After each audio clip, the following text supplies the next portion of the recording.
And we're back, Trojan fans, as promised. And boy, do we have a lot to talk about. This is not a victory Sunday, unfortunately. Um, we did not do what we were supposed to do as a team. Did not take care of business as we were supposed to. So this is one of those episodes, man. We're gonna talk about quite a bit, man. You saw the headline, and really, man, we just got just as many questions as you guys. So feel free to go ahead and throw them in the chat, and we will try our best to answer them as we throw some back at you, and so on and so forth. As you can tell by the excitement in my voice, we didn't take care of business, man. Tay Faf, what's up, man? What's going on? So, with that being said, man, let me get you guys' overalls. Of how you felt the game went. Go ahead, Roll. I mean, honestly, I'm super disappointed that we couldn't make adjustments from last week. Like, there's no reason why we should have. I think I heard he was like a walk on, right, quarterback or something like that. So it's like, how are we gonna allow a walk on quarterback to beat us, man? Like, it's just inexcusable. Like, as you guys see on my thing, it says fire Grinch. I mean, that's the only thing I can say at this point. It's like, I'm sorry, Grinch. I gave you a bunch of opportunities to prove us wrong, and at this point, I really don't care if we win. If we go undefeated the remainder of the season, I still want you out of here. At this Yep, point, yep. it's very unfortunate. Obviously, we still could play for a Pac-12 championship, but at this point, like, I'm just more concerned, to see what they do on the defensive side of things. Offensively, we had our struggles and we can improve a lot there, but you know, you can't expect Lincoln Riley or the USC offense to always play elite. I mean, Utah has a good defense, and part of the reason why they struggled yesterday is because of that. It's just the defensive side of things is what was super disappointing to see. Absolutely. Lucky Chan. Uh, I almost punched a hole through my wall, so that's fun. Yeah, really disappointed with the whole team in general. Really, like I'm disappointed with the team. I'm disappointed with the coaching staff, mainly the coaching staff. Just they had a safety in there playing offense, who really probably hasn't played too much offense since getting into Utah. I'm not quite sure what his past is playing on offense at Utah, but like, come on. A walk on quarterback doing his best, uh, whatever his name is, Cam Rising impression. He did a really good job at that. So hats off to him. He played a heck of a game, even after turning the ball over. So hats off to him. I can't really take much away from him because he did his thing. So we didn't do our thing, and it's just a lot to talk about, a lot to say. Yeah, and I made a poor decision of not a poor decision, but I did some angry shopping today. I got a PS5, so yeah, Team making you come out of pocket a little bit, huh? yeah. So you mentioned that we didn't do our thing, and at this point, man, it's like, what is our thing? What is our identity?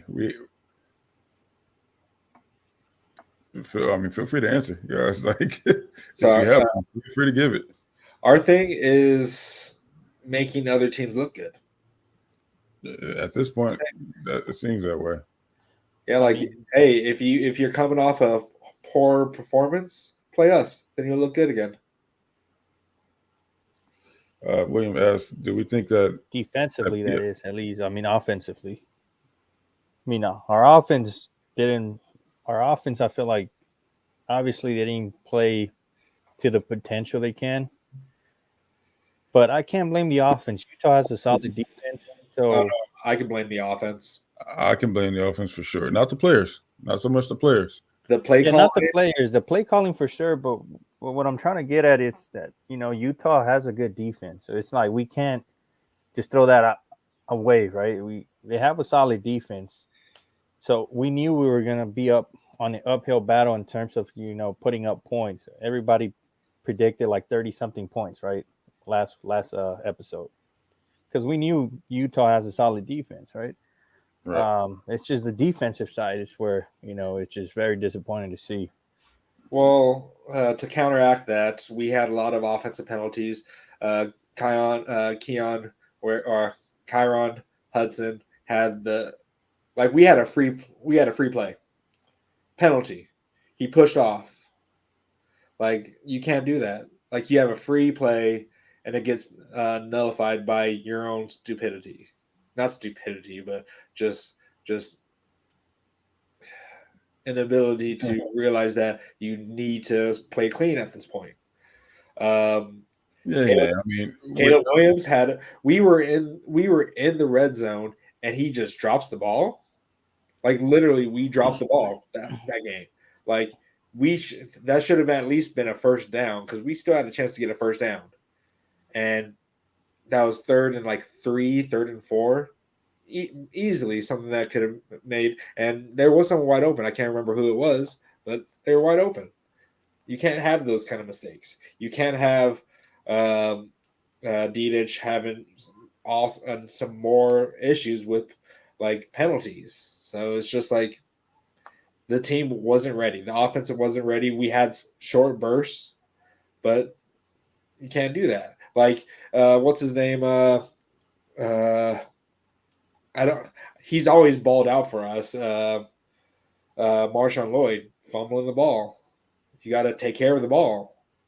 And he almost screwed us again with that. Luckily, they overturned it to incompletion. You can't have those mistakes. You're absolutely right. You're absolutely right about that. But there's not one player that I would put the blame on. Oh yeah, no. That's why I say the team. It's the overall scheme of things. There were some bonehead decisions made from the coaching staff, as usual, at this point. And I mean, bottom line, we just didn't put the players in the best situations. And two, let's get back to Grinch, everyone's favorite topic. I wanted to dedicate a full hour to that guy. Man, we can dedicate this whole show to that if we wanted to. But listen, I am so tired of saying, listen, I played the position. I played edge. And I never wanted to be in coverage. Oh, my God. Oh, God. Especially on a route going downfield. Like, there is no reason for a 265-pound edge rusher to be trying to cover a running back down the field. Twice. If I'm the OC, I'm telling my team, hey, you see that matchup? Hit it. It's a go route, automatic go route. If you get an edge rusher on you, automatic go route. Yeah, that's. Don't give it your hand. So, hey, you patch your head, you tell them go route. Yeah. I can't blame Braylon Shelby for that. No. And I was actually surprised that he was even as close as he was. Yeah, he showed his athleticism. It was pretty fast, but he should have never been in that position. And these are the things that we're talking about with Grinch's scheme. It just doesn't work. No. And it's time. That first touchdown, I was yelling at my screen, like, why are you having a freshman and an edge rusher in coverage? Especially on a wheel route. And I said, and the moment that it happened again, I was like, again? Right.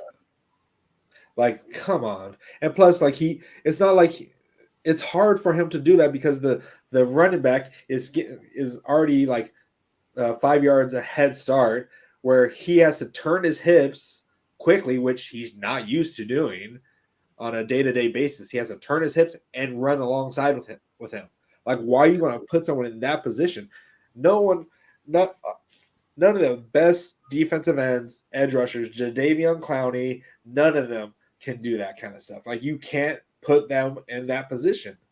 That's a very compromised position to be in. Like, that's just inexcusable.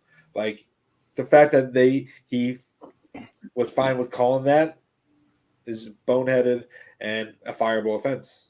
Yep. And another point, man, to that. Now, what I'm about to say, all right, so like I said, I don't blame any players for the positions they were put in. You guys played your butts off. I'm actually proud of you. You guys did show fight. You know, I mean, of course, some play better than others, but that's how the game goes sometimes. But there are some personnel decisions that I just cannot get over. And I'm not going to call out any player by name, but there's some guys on the defensive line that definitely should not be playing over other guys, especially when you have a big front like Notre Dame and Utah. And we're still playing these 275-pound guys that are just getting pushed around. I told you guys in the group chat that, you know, a certain player just got walked out of the screen on a certain play that ended up being a big play for us. I mean, he just dog walked him off the screen. You literally see a difference the moment he's not on the field. Yes, but yet we're still playing this kid for God knows why. The favoritism thing is just, I mean, I don't understand it. When you're not even in a position to play your favorites, you better play the best players on the field that are going to make you look the best. Yeah. You should be fighting for your job here. And you can't play someone just because you like them a lot. No, you should be doing everything in your power to keep your job. Exactly. Do you really want your job? If you do, you know who to play. Exactly. There's some Clay Helton love of my life things going on right now. No, it's worse. Yeah. It's worse. Like at least the people that were love of his life actually performed. Quite frankly, man, if you ask me, the only defensive lineman that needs, at least on the front, that needs to be in the rotation that I could say that has earned that is Dejon Benton. Yep. Aside from that, man, the other guys, nah. Helton just didn't know any better. No, yeah, you're right. But right now, it's like, what's the excuse? Like, come on, Lincoln Riley, you got to step up and, you know, say something to Grinch. Like, shit. I understand he's your buddy. Like, you guys are my buddies, but if my job's on the line, you guys ain't performing, I'm going to tell you nicely, like, hey, get your shit together. If not, you know, I'm sorry, but you're going to have to go. Right. You're right, Tafaf. Toa was definitely good for that too, but yeah. Yeah, exactly. Exactly why he shouldn't have been. He should have looked at other options, right? But he refused to do it. He didn't do Toa. Let's go back to that for a second. If you guys remember, Toa was projected to maybe even be a first rounder, if I'm not mistaken, before that season started, and didn't even go drafted, did he? Nope. So he didn't know. Clay Helton did no one any favors. He didn't do himself any favors. Didn't do the team favors, and he definitely didn't do Toa any favors. Draft stock dropped tremendously. Is that your kid? Yeah, you hear him screaming back there. Sorry. That's a little bit. He's fed up too, man. He's tired of Grinch himself. Yeah. So, I'll be the first one here to say it. Oklahoma fans were right about Grinch. I mean, I knew that already. I know, but I didn't say it. That's exactly what I was gonna say. It's nothing that we didn't know. But the thing is that Oklahoma fans, I don't know what they like. They should be over here celebrating about their team being 7-0 and barely sneaking out the victory. Like, they're acting like if they've won the championship, like they haven't won anything. Like, hey, at the end of the day, they're still a lot of. I get that, but what I'm saying is, like, you haven't won anything. I'm sorry. We were better than them last year. Yeah, they're having a better year this year, which is good for them. But like, it's not like we were out there celebrating their loss or anything like that. Like I'm out here worrying about my team trying to get to the national championship. I don't care if you took a player from us or whatever the case may be. Like, let it go at this point. Yeah. But they were right in terms of like Lincoln Riley being super buddy with Grinch. Maybe Yeah. we knew that Grinch was not great. I was hoping that maybe he's decent, but at this point, he's not even decent. So the only issue that I see myself personally, it's just keeping Grinch. Like, I think Lincoln Riley is a good coach. He still has a lot to learn. Yeah. But if he hires the right defensive coordinator to help him out when he has these offensive struggles, I think USC will be in a great spot going into the Big Ten next year. I wish he would have done that this past year because I feel like we wasted Caleb Williams last year. Yeah. Unless he decides to come back. And which I think he should at this point. Like he's not ready right now. Yeah. Like Caleb, he has the talent and everything, but holding on to that ball is an issue. Like he holds on to it way too long. Like I know he's scanning the field and everything like that, but he's not going to have that ability to do that in the NFL. And he can't. He has to get out of that habit. Like sure, there's Mahomes-esque traits that he has.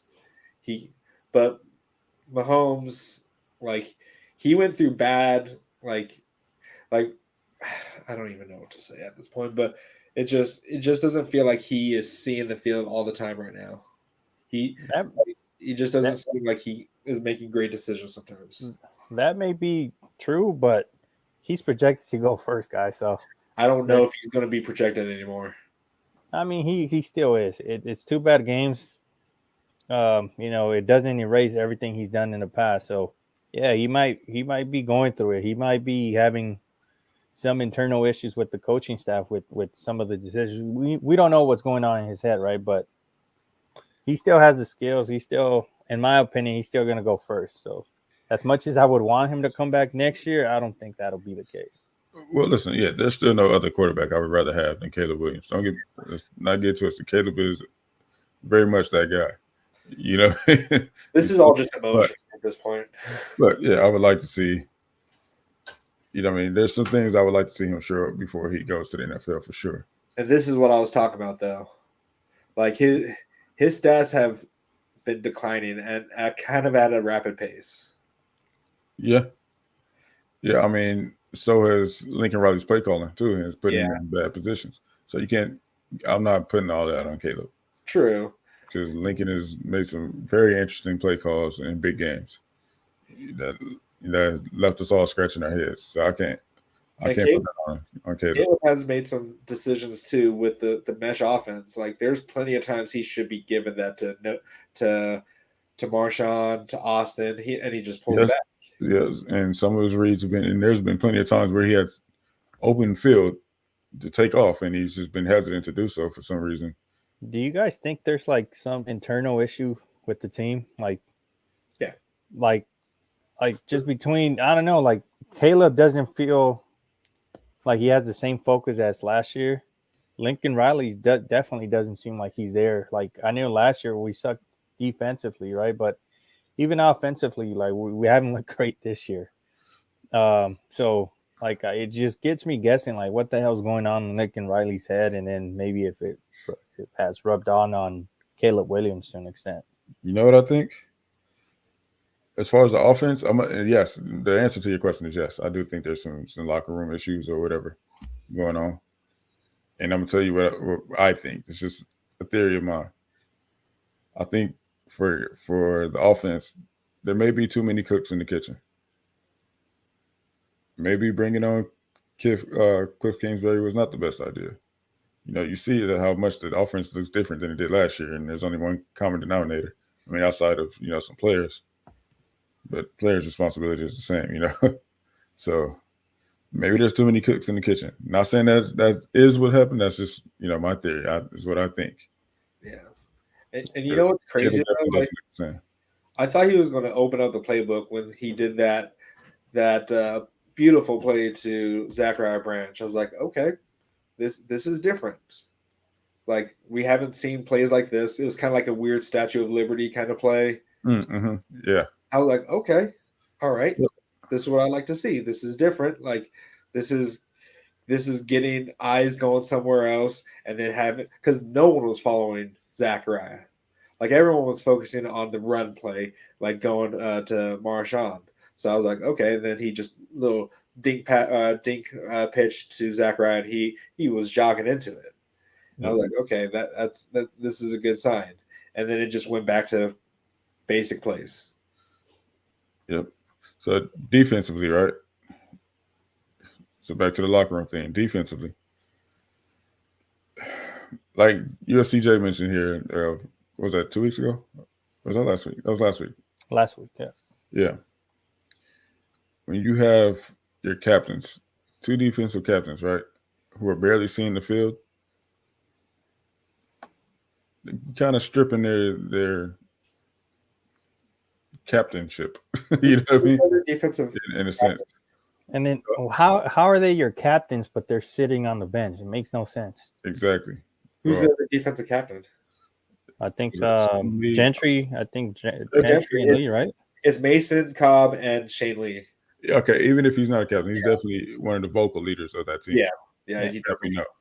Okay, sorry, I just didn't know if somehow Gentry was named. Right, but yeah, that's what I'm referring to. And older guy like Keon Barnes, who doesn't play nearly as much as he should be. Guys with experience who should be leaders in that locker room, right? Well, when you take those leaders away from the game, how much can they really say? Are you really going to listen to a guy who's not really playing much?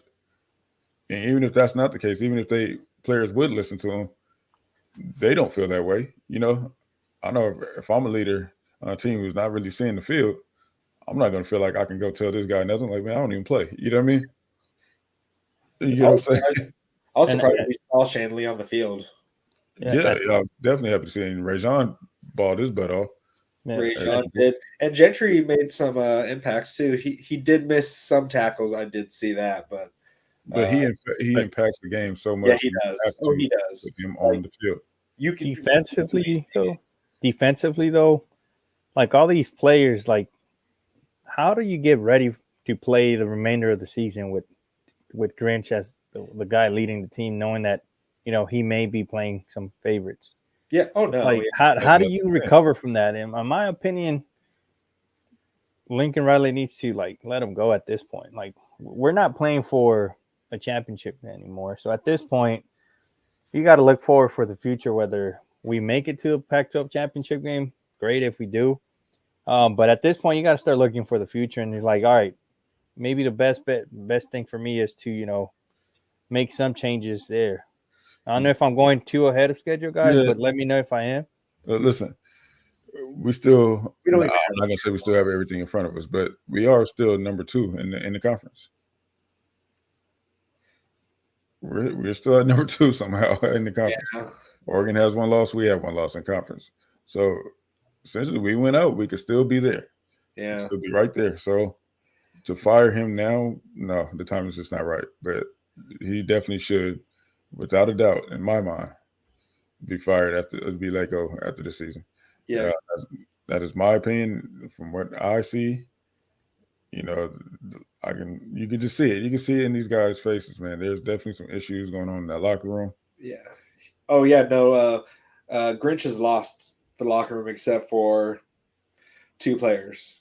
Yeah, well, and if I don't know if any of you guys seen it, but Mr. Davis, the one that we given very much praise here for how he's handled his son's situation.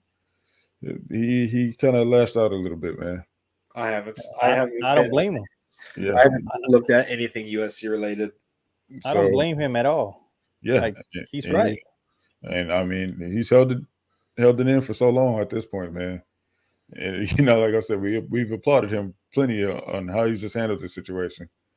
Always encouraging Rajon, and when the whole fan base knows that he should be on the field. But he said was it on Twitter? Right. Yes. Okay, I'll look it up. You can look that up, Mr. Rashad Davis. I don't want to misquote him if you could. Okay. But yeah, man. I mean, and then the common denominator is Grinch.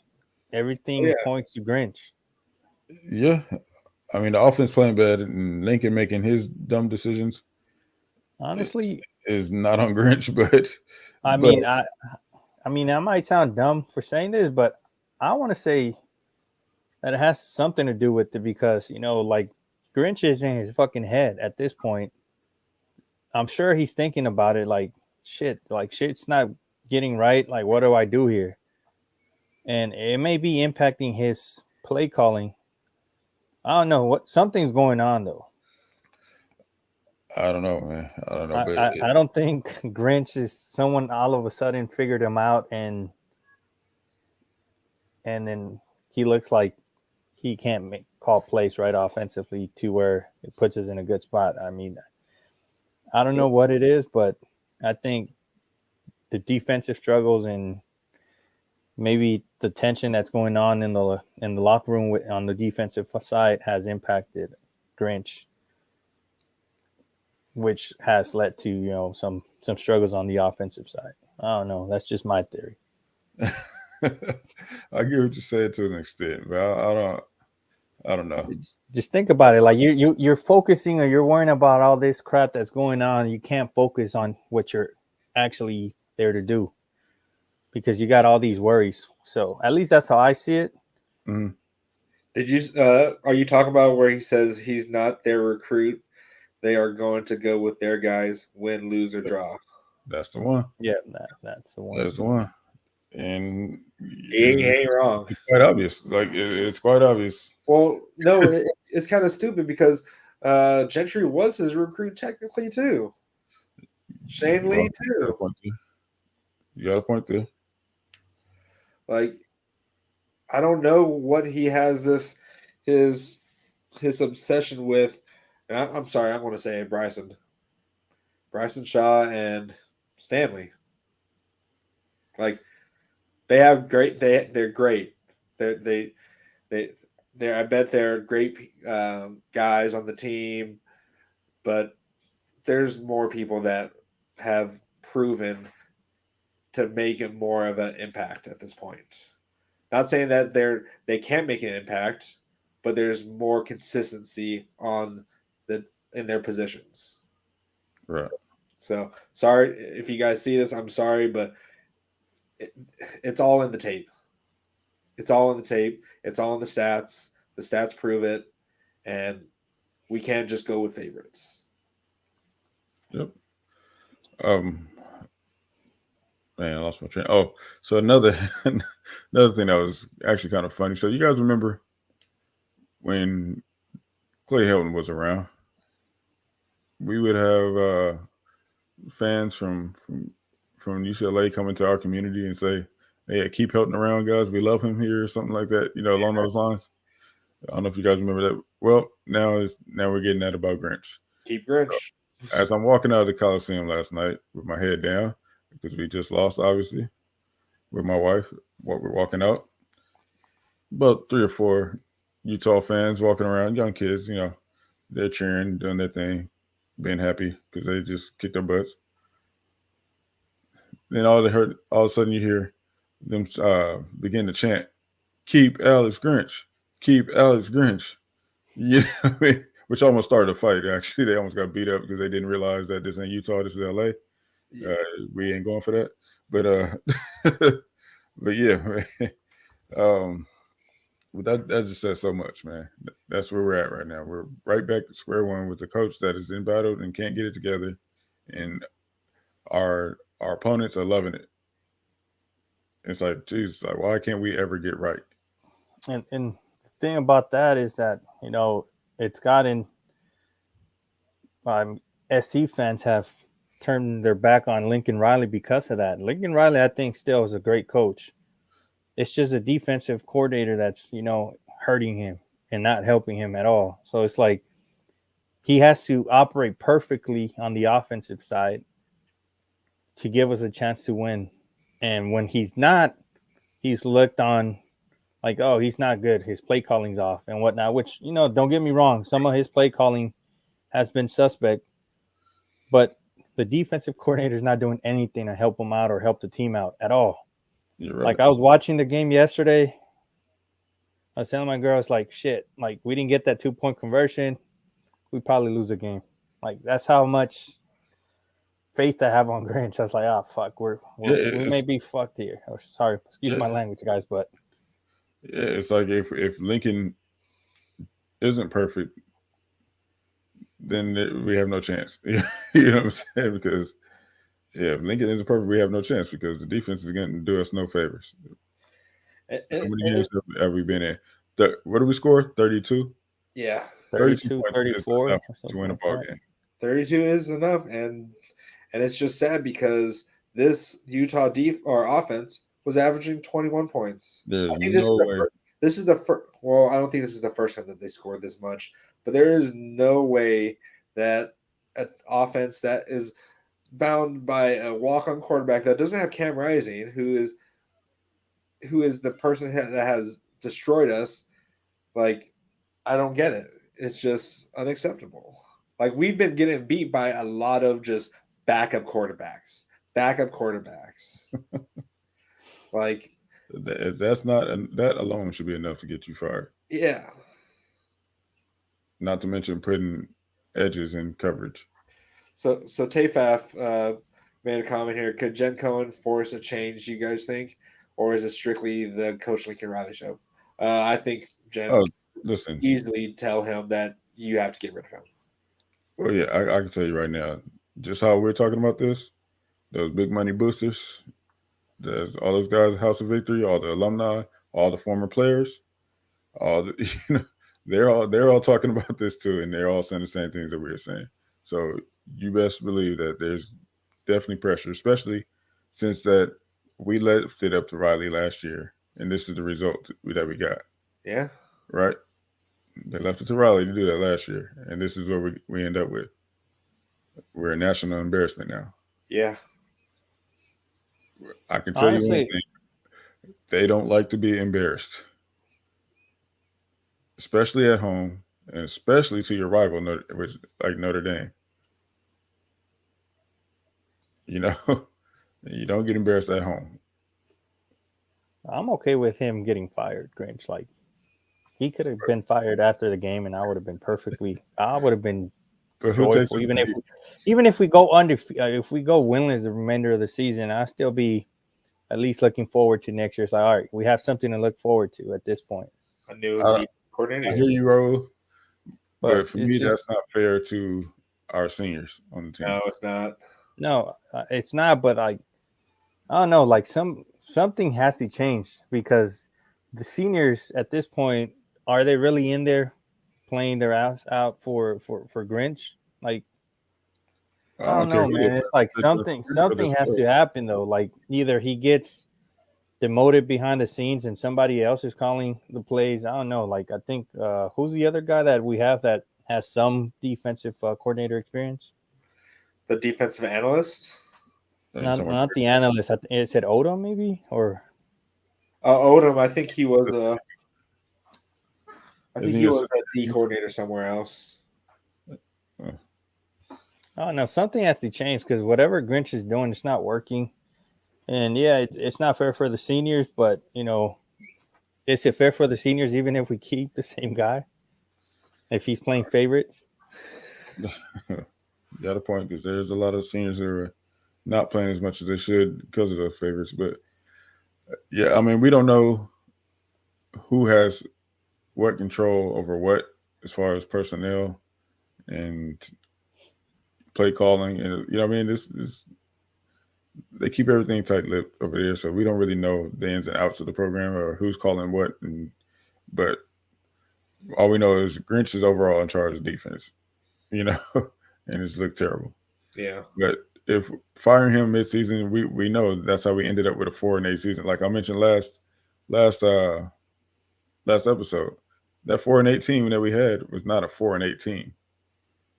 But we did go 4-8 because of the way we decided to ditch our head coach and I mean, of course we were like, oh, well, it's cool, but you still throw away the season. You know what I mean? We threw away that whole 4-8 season. Even when people mention it, we're like, oh yeah, that season. We just don't even count that season as Trojan fans because it's like, oh yeah. But that's because we had Clay Helton and staff. Well, you're right, but I even think if we have a Clay, way better staff this year if Clay overall. Helton, listen, if Clay Helton was to finish that season, it wouldn't have been 4-8, maybe 8-4. You know, it wouldn't have been 4-8. Let's just be real. I don't know, man. He has never gone 4-8 in any season. I don't want to remember those days, so I'm saying that I'm Clay not Helton's even. good. I'm not giving any props, but I'm just saying this reality.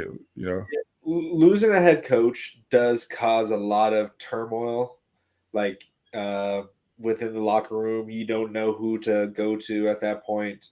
Exactly. So it definitely does hinder a team, regardless. Like, as much as I would like to see Grinch fired right now, it Just definitely when hurt. middle of the season, not a good idea. Like, who?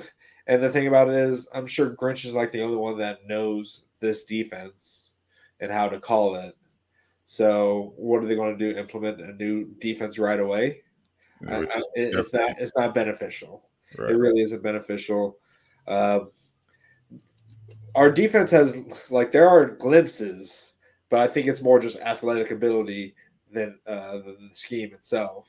Absolutely, and So, that's the only way we've been winning. We've been really just the same thing with the Hilton era. We've been winning just based off athletes alone. yeah. And just. And did you guys see all the USC wide receivers go off every Sunday? It's like some USC wide receivers going off all the Oliver time. had a good game today. Yeah, But somehow we could. But somehow we couldn't score when he was in charge. Yeah. Yep. Yeah, like, it's just, I don't know. It's just Grinch. Like, I'm really interested to see what he says. Like in his next press conference. It definitely, he needs to really take a lot of responsibility and say he needs to change his defense. And there's always what's his name? Rajon Davis was clearly the better player in there. Even like Tackett Curtis, I know we say it all the time, he's going to be great. He was getting juked out of his shoes. Like, that one cutback was just ugly. Like, I wanted to see if his ankles were okay. I mean, yeah. Yeah, I mean, but we've been saying that all year. We've been saying that all year. Don't get me wrong, Tackett is coming along like as he should, and which we want for our future. But we have players who are ready now.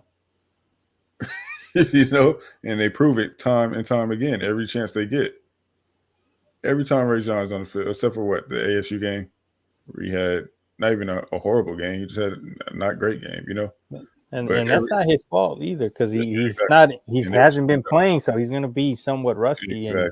Exactly. But if he would have been playing all along, I guarantee you that he would have not had that bad of a game. Like, he would be fairly consistent every game, and keep getting better every game as well.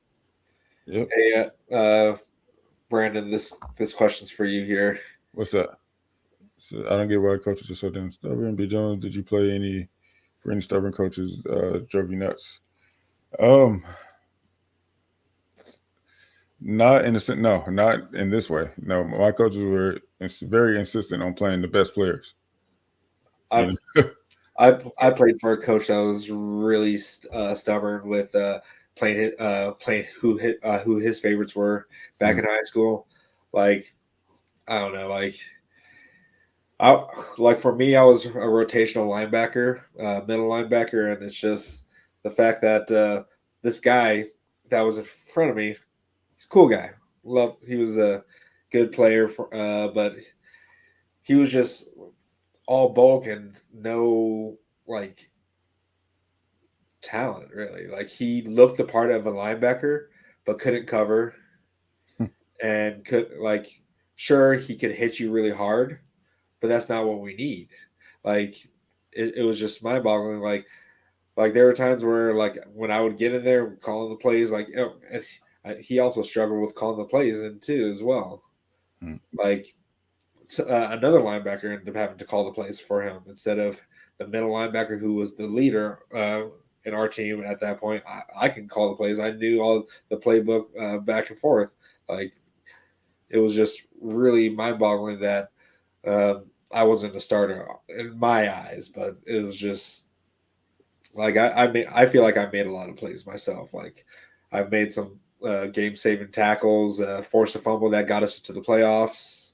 So How did that made you feel? it pissed me off, pissed my mom off, pissed my dad off. Like you could hear my parents from the stands yelling to put me in. How was the locker room talk? Um, I didn't let it get to me in the locker rooms. I didn't let it show or anything like that. I just whenever my name was called on, I went in and did my best. That's all I can really do. And, right, and see, and that's the same thing that you could definitely say that about Ray John, right? Yeah. He's handled it very well. Him and his father up to this point, but you can only do that for so long. Yeah, but I'm in high school, so I can't put my name in the transfer portal. Right, my point exactly. It's like there's only so much you can take, man. So I'm not saying that's what's going to happen. I don't know that. I don't have those facts, but I wouldn't be surprised. And I pray to God that we don't lose Ray John because he's so great. He's awesome, man. I love Ray John. Love the way he plays the game. He does nothing but make plays when he's out there. He reminds me of a lot of I'm not saying he's exactly like him, but like Keith Rivers. Huh. Yeah, I can see that. He was always in position. And Keith Rivers was a sure tackler. Same with Rajon. So yep. Yeah, guys, I have a question for you guys. What's up? Since you said don't fire Grinch now, which I'm with Evie here, like fire his ass. I was already on the train to fire Grinch before the loss with Utah, the first Utah loss last season. I've seen enough. I was like, all right, he's not the guy. He doesn't look good. Fire him. After he got hired this season, I was like, all right, I'm a huge USC fan. I'm a root for the guy. Hopefully he can prove us wrong. He hasn't proved us wrong. Right. And at this point, he's lost the locker room, in my opinion. I believe you guys would agree with that. I understand that if we fire him now, we might not be any better. But if we don't fire him, we do risk we risk players leaving for the transfer portal because they've had enough of it already. And at the same time, our recruiting is gonna impact us as well for future classes. Like when's the right time to fire him, I guess? There's not a real right time, in my opinion, really. Because if we fire him now, if we do defensive recruiting, no one's going to know who they're going to be talking to, who they're going to be taking plays from. They're not going to know what kind of scheme they're going to be playing in.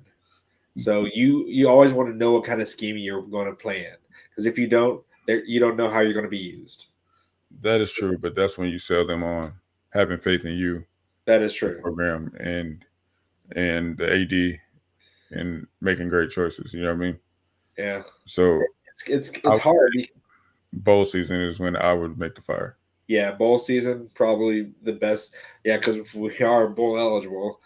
It's just that, yeah, if it's like I understand wanting to possibly fire him now because then we can start looking at different defensive coordinators that we can go after, and Tafaf was, or who said it before here? Oh yeah, Tafaf was saying Jim Leonard, please, and we don't know if we can actually hire him because I think isn't he an analyst right now, or I forgot who he's with right now. He's Indiana. with Illinois right now. Illinois, okay. Illinois. But I don't think Leonard wants to come out here. I think he's a Midwest guy, and it'll be a tough pull. But I mean, there's plenty of other options out there that I think would do a good job. We don't need an elite defensive coordinator, in my opinion. Like with the offense that Lincoln Riley can pull, I think if we just have a good defensive coordinator, we'll be all right in position, to win. But obviously, I want an elite defensive coordinator, but it's not like we have to hire one that's super proven. We just need somebody that's proven to have a solid defense, and we don't need a great defense, in my opinion. But I don't know. Honestly, I won't settle for anything less than great. Like if there's a hire we get like, oh, he's good, but there's some things that he struggles in. No, can't at this point. Because right now it's just I know we don't need the greatest, but who knows what our offense is going to look like next year? Yeah, that's true. Because if we don't like, I know Miller Moss he's great. He does his thing. Malachi Nelson, but they're still going to be first year starting quarterbacks, so we don't know about that. Exactly.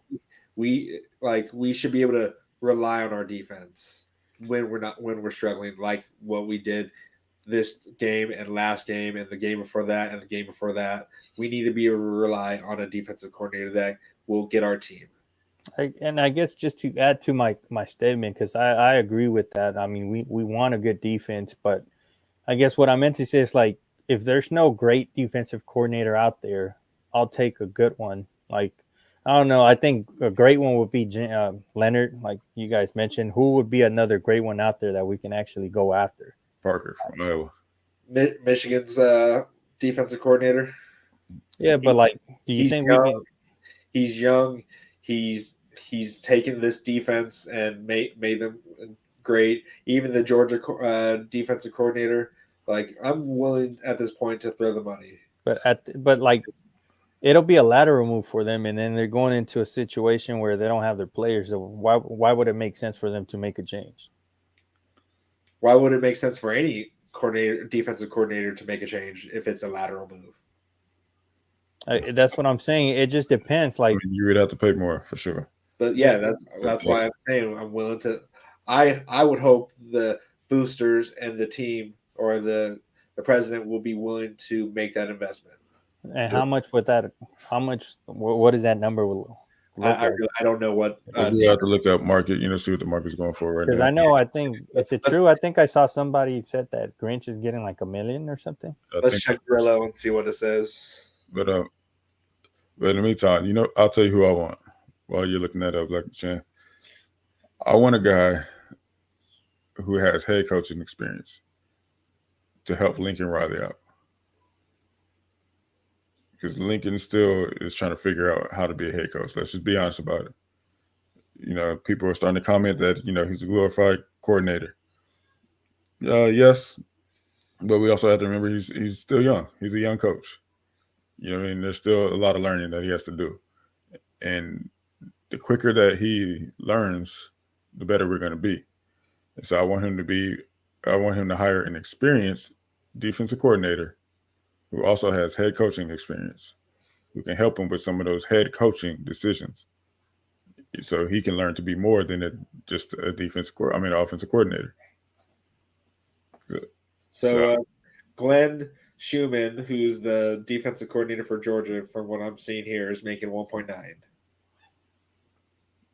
Okay. Let me look at Alabama's defensive coordinator. Yes, EV. Those would definitely be my picks. Yeah, Dave Miranda, Manny Diaz. Oh yeah. And those are the guys what I was thinking. And do you guys consider them great though? Randa was a great D coordinator where he was. Where was he? Manny Diaz, look at what he's doing now. Yeah. They just weren't great head coaches. Or aren't great head coaches, I should say, for Randa at least. You can say it for both though. Well, yeah. But I mean, those are the type of hires I think we need, like for it, I guess, to be our next defensive coordinator. Somebody that has produced a solid defense. 1.9 Evan Steele for Alabama's defensive coordinator. How much? So around $2 million. 1.9. So about $2 million, and then including the LA taxes and then real estate. We're probably looking at like $4 million. Listen, which is nothing for. If we really want that, we'll make it happen. Let's just say that. Let's see how much Alex Grinch is making. How much do you think Alex Grinch is making? I heard $1 million. I don't know if it's true or not.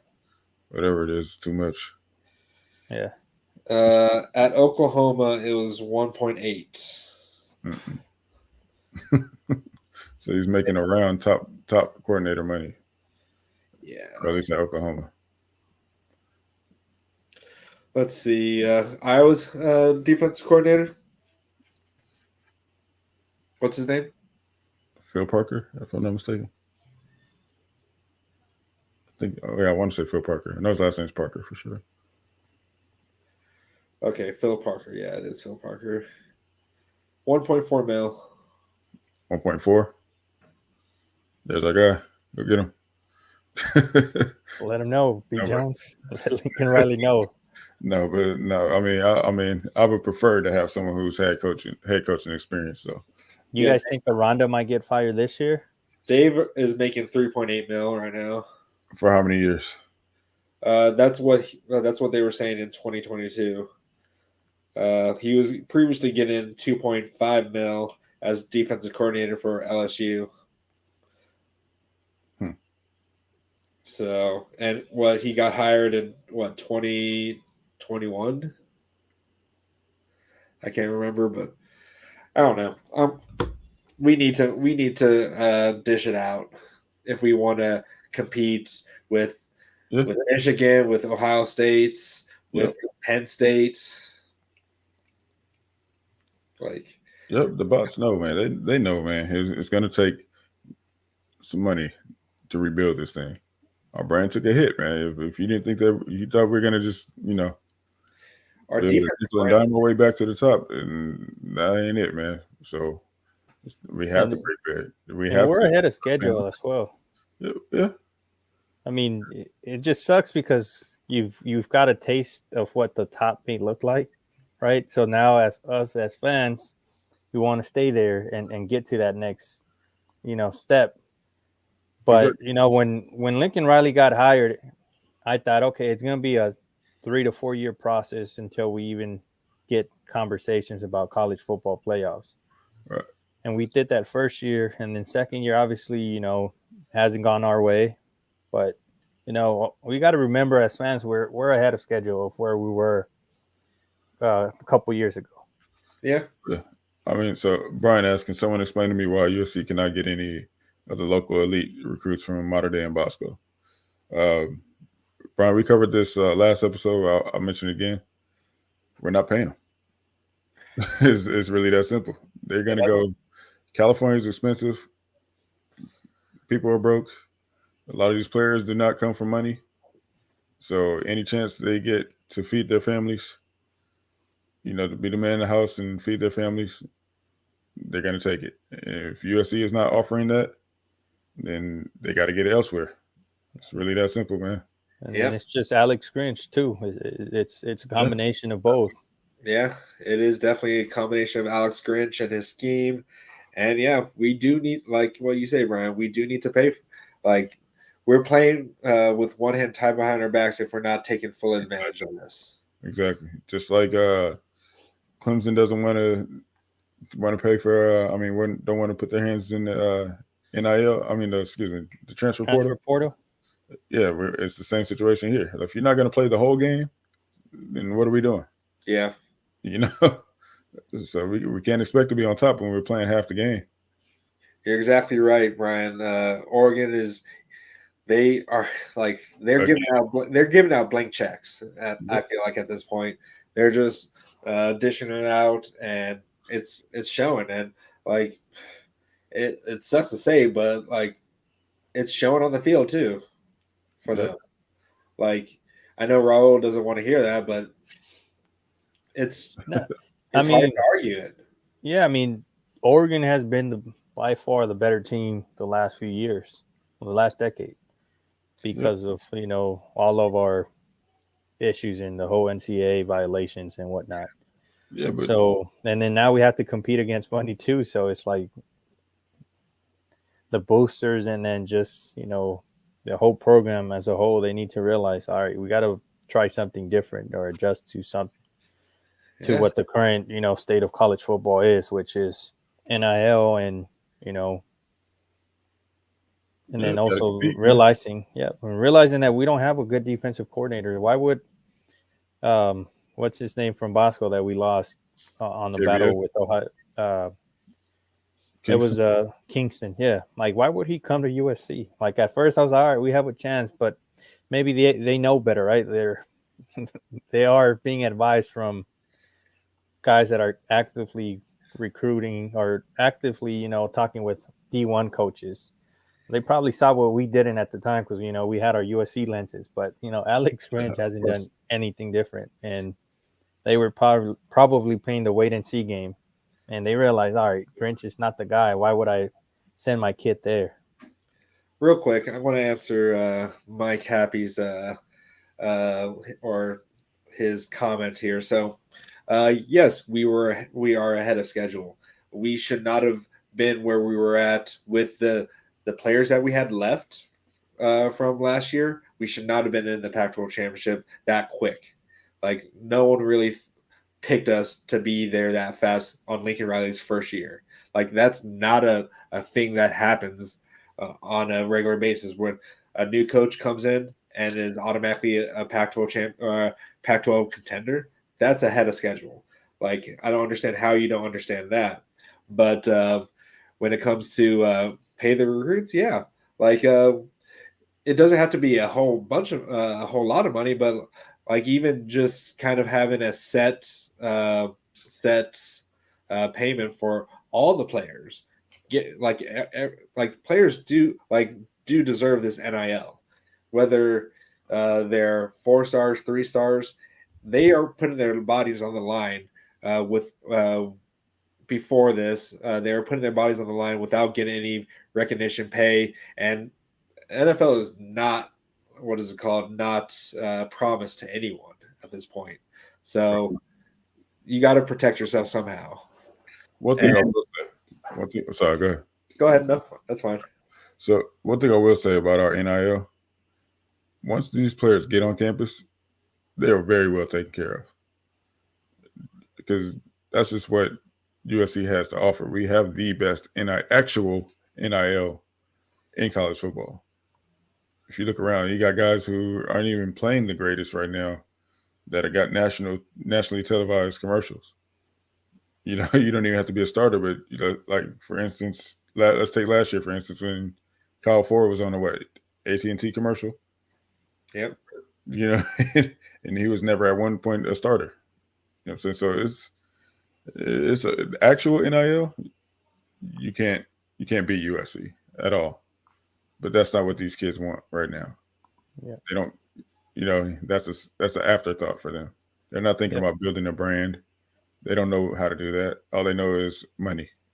And Mike, to address your question as well, I don't know if you're a USC fan that has unrealistic expectations or OU troll. Seems like you might be an OU troll, which is fine. Thanks for joining us in the show. We are ahead of schedule because if you look at where we were at with Helton, we weren't nowhere near college football playoff talks. We just got a Heisman Trophy winner. Potentially was looking for a second back-to-back Heisman. We are getting top recruits again. We weren't doing that in the last year or two of Helton, I believe. And we were right there last year to potentially make the playoffs. This year, we did take a step back, which is unfortunate. But if you look at where we were at 2 years ago, we are ahead of schedule. Yeah. And, we just got to be realistic. It takes time to build something great. Like I said, I think we mentioned it in the last episode. Nick Saban, it took him a few years before he, became who he is now at Alabama. And even then, it took him some time. So it's not like he turned it around in year 1 or 2. And what Lincoln Riley did last year it's amazing, honestly. And, this year, and it's unfortunate we took a step back, but, I personally think we're still ahead of schedule. Yep. As far as the OU recruiting comment, OU also doesn't have Grinch. So that's, turning away recruits right now. So that's why they're doing what they're doing. So at the end of the day, it doesn't matter what you think. So, yeah, don't care about your OU-ness over here. No, I'm just messing with you, Mike. But no, we listen, man. We just got to get together, though. We really got to get this recruiting thing together. We stop playing half the game because there's no one that can stop. If you can't sell Los Angeles, then you need to get out the sales game. Yeah. If you can't sell a kid that comes from the sticks on Los Angeles, then what are you doing? You're just not a recruiter, and you shouldn't be doing this. We got to at least sell or like have like a 70% or higher closing rate, just off of LA and LA media market alone. Yeah, all the opportunities that we have in Los Angeles, there should be no player that's like not like seriously considering us in that situation, because all the networking that we can possibly do as just a USC grad, just having that kind of diploma from USC is just more valuable than people may think, especially after the NFL. Exactly. And here's the thing, though. You see, just like even during the Hilton years, we're in everyone's top 5, but we never closed the deal. And right now, we know what the deal closer is with these kids, but we're still in everyone's top 5. There's very few top players that don't have USC somewhere in their top 10, top 5. Yeah. Right. And that's just based off what we have to offer alone. But when we're not offering the same things as the other schools, then we kind of put ourselves at a disadvantage. So if we offering everything else that the other schools are offering, plus LA and plus everything that USC has to offer, there's nothing to stop us. See, Mike, I do agree that we don't have any 5 stars, and the 5 stars that we've been going after are defensive players. And do you not see who our defensive coordinator is? They don't want to play for him. They don't see the ability to develop under him. Personally, how I feel. Well, listen. So, but as far as the 5-star thing, for me, it's like this: you got kids buying their stars, right? Paying for these packages to get promoted by this company, and they're going to do. Some of these players buy their stars, so you have to really weed out who's really a 5-star, and then you have the guy who we all went to school with, the kid who hit puberty first, and he was just a man child and playing against, you know what I mean? He was just like, he had his grown man body already before the rest of the kids, so he was just dominating. And then that guy gets labeled a 5-star. And then when he gets to college, he's just like everybody else. You know what I mean? So then you have to really weed out. Our coaching staff has done a great job of actually evaluating these players. So as far as the star rankings, I can care less about. You can have all the 5 stars you want. I can care less. They're not a 5-star once they get on the football field, to a college campus. Yeah, they're freshmen when you get to the college campus. But I feel like the 5 stars that we have been going after, they evaluate them. 5 stars. Yeah, and Aiden Breland should not be going anywhere else but USC. Yeah. So in that situation, I do think that is also NIL and also Grinch too. A lot of it is Grinch too. Like think about it. If you can get money and go to a school where they're going to develop you, why would you choose us over that other school? Exactly. Yeah. But Brian, we do have a collective. It's just the collective is not into wanting to pay high school players, right? Right. But that's going to have to change. Just like we talked about last episode, the transfer portal. The transfer portal is going to get way more competitive this offseason. So with Deion still rebuilding his team, right? Then you got Clemson, who's definitely realizing now that they need the transfer portal. That was looking lost right now. Saban looking lost right now. I mean, they're doing okay over there, Alabama, but by their standards, no. You know what I mean? He realized that, I might have to get into this transfer portal a little more too. And countless other teams. CU, I mentioned Deion, right? He's going to have his way in the portal, right? Yeah, Twisted. What are you talking about saying that no money to pay? We have the money. We know we have the money. You tripping if you think USC ain't got money. You smoking on that good stuff. Yeah, no, we have the money. We know it. We're just not using it. So. I don't know where you got that one from, bro. Yeah, we're just using it differently. We're using it on transfer portals. Yeah. Like, why do you think we've been getting the majority of the top transfer portal players these last couple of years because it's been going to transfer portal players. Yeah. So, it is being used differently. And, And I just hope that they figure out how to use it, whether it's transfer portal or high school recruits, as long as it gets us to where we need to get to. Then use it. Good comeback, buddy. Yeah. Thanks. have we not been saying that we've been Yeah, wanting them to pay? Yeah. Like, I'm sorry, like you must have just came in at the wrong very time. profound statement there. We've been saying it from last week. We've been saying it all the time. Like we need, like I said, we're playing with one hand tied behind our backs by not taking advantage of this. Yeah. TAFAF, we're on recruiting for a little bit. Honestly, we're just talking SC football right now, TAFAF. We're doing it a little bit different this episode. Yeah, well, we don't want to have quarters at this point because what needs to go forward? What we need to do to move forward? We're looking at we're hoping that we speak it into existence. Changes need to be made. Adjustments need to be made. So we're adjusting on this episode. No worries, Twisted. Sorry if it sounded a little hostile there, but we know what we need to do. It's just the powers that may be need to take advantage of it. Yeah. Like we have all the resources in the world. It's Southern California, Los Angeles. We have everything that we could possibly offer, and we just need to offer it. It's like we have our pros and cons, right? Like I said, I don't dislike Oklahoma. It looks like you're an Oklahoma fan. I think you guys take it a little personal with Lincoln Riley. We don't really care. Like we're not. If we lost a coach that we didn't care for, I'm stoked that we got rid of him. Like, i.e., Helton. We don't go to Georgia Southern or over here talk crap about Helton. We're glad he left. If we didn't like the coach, we're glad he left. And like you guys have pros that we can offer, right? Like you guys have like a college town. We don't have a college town. Yeah. So it has its pros and cons at USC, but I personally like the pros that we have out here to where, we have the marketability of the LA market. We have the weather.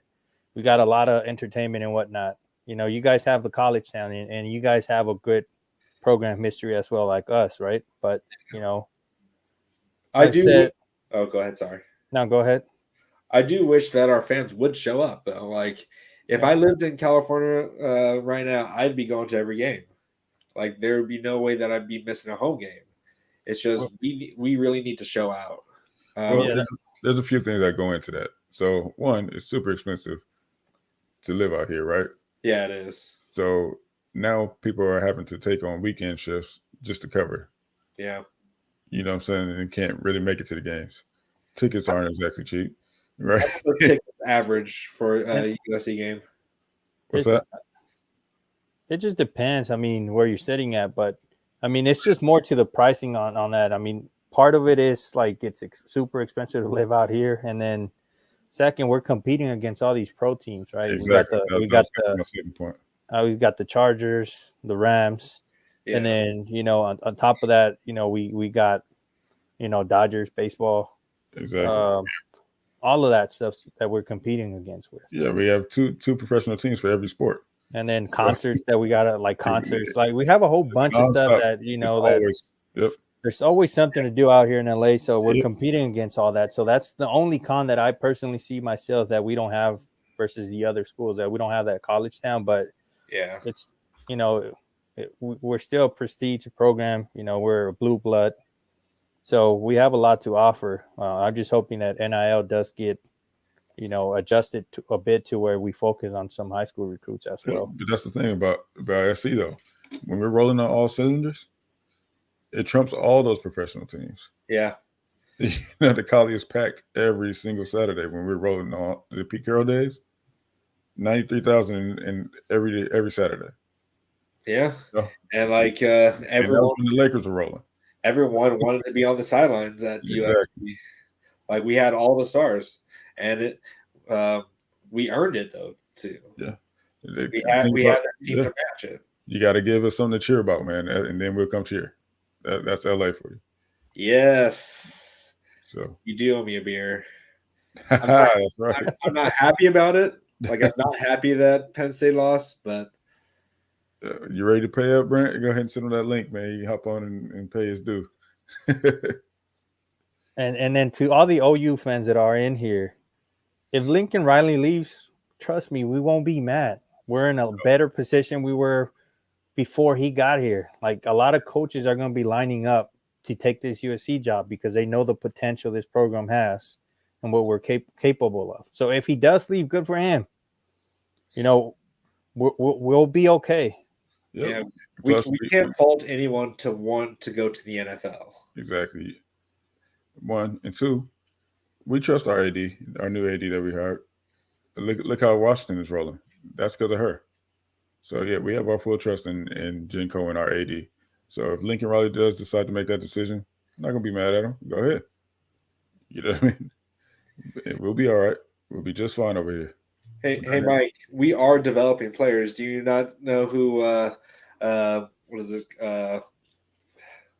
Tulia Pupu or Marlon Tulia Pelotu. He is killing it in the NFL. Amon-Ra St. Brown, killing it in the NFL. Michael Pittman, killing it right now. Talanoa Hufanga, killing it at what is it called? San Francisco. Like, we have players that are balling out in the NFL. And Mike, and we agree with you that on Grinch's part, like, he's not doing any favors. So if that's what you mean by developing players defensively, I agree. We need to get rid of Grinch. That's what we've been saying that. Oh yeah. So, trust me. Listen, we're done with Grinch. Yeah, we're definitely done. You guys can have him back if you guys want him as a water boy or towel boy or something. You guys can have him back. Trust me, we won't be calling him out. We won't be going into your community talking crap about the coach. Yeah, we want him gone. If you think that we have been talking him up, you need to reverse this, because we have not. We have not been on the Grinch train for a while. Yeah, that's done. But what I will say though is that until that happens, though, we do need to fully support these players. So yeah, they're going. I will always support the players. You know what I mean? So yeah, they're men, and we're going to criticize them as men. But we also have to realize that they're young men. So we're not going to take our criticisms too far. We're not going to bash these players. But you know what I mean? So there's a difference between bashing and criticizing. You know what I mean? So anything you heard, players watching this, if you hear something that you don't agree with about yourself, it's not, you got to understand that at the end of the day, we're fans and we're passionate about our team and we're passionate about you guys. And if you're underperforming and we speak on it and you don't like what we're saying, don't listen to how it's being said, but listen to what's being said. If that makes sense at all. Okay, so Mike, LA, every town has, sorry, every place has its pros and cons. It's just like, we didn't say it makes you a star. It just says that there's a lot of value to Los Angeles, a lot of value to the University of Southern California as just a social networking. We have a lot to offer that a lot of places don't have. Like, what's like, I'm sorry. It's just, I mean, and just to answer your question, Mike, like, we agree we need a quality program. And once we do have a quality program, players are going to want to come. We're a blue blood, just like OU is.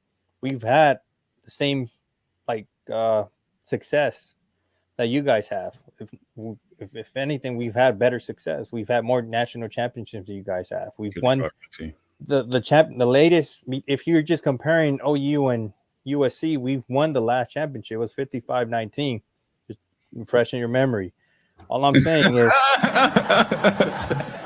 we're not saying we don't need changes. We definitely need changes. Grinch is not the guy. And I agree. Venables is probably a great defensive coach. it's still it's to be determined how far you guys get there this year. Like, you guys are 7-0, good for you guys. You still have a few games left to play. You got to stay focused on the next game. We're focusing on our program at this point. We're not worrying about OU, really. Yeah. Nor have we ever. But listen, let me ask you something, Mike. Let me ask you this question. If you're an 18, 22-year-old kid, and you have an opportunity to build your brand in Los Angeles or Norman, Oklahoma, which are you choosing? Yeah, and it really all depends on what you're trying to build too. Like, there's a lot of players who are looking to get into the clothing market, get into the housing market. Where else is better than Los Angeles? Yeah, and Maybe New York, maybe when it comes to clothing, but yeah, there's gonna be some players that are gonna prefer Oklahoma. Oklahoma's a good school. Like I said, we have no hate against Oklahoma. You guys, a lot of your fans are the ones creating some of the tension, I guess, between some of the Bleacher Report community, because you guys come and troll us and whatnot. But before you guys came, we didn't even think about Oklahoma.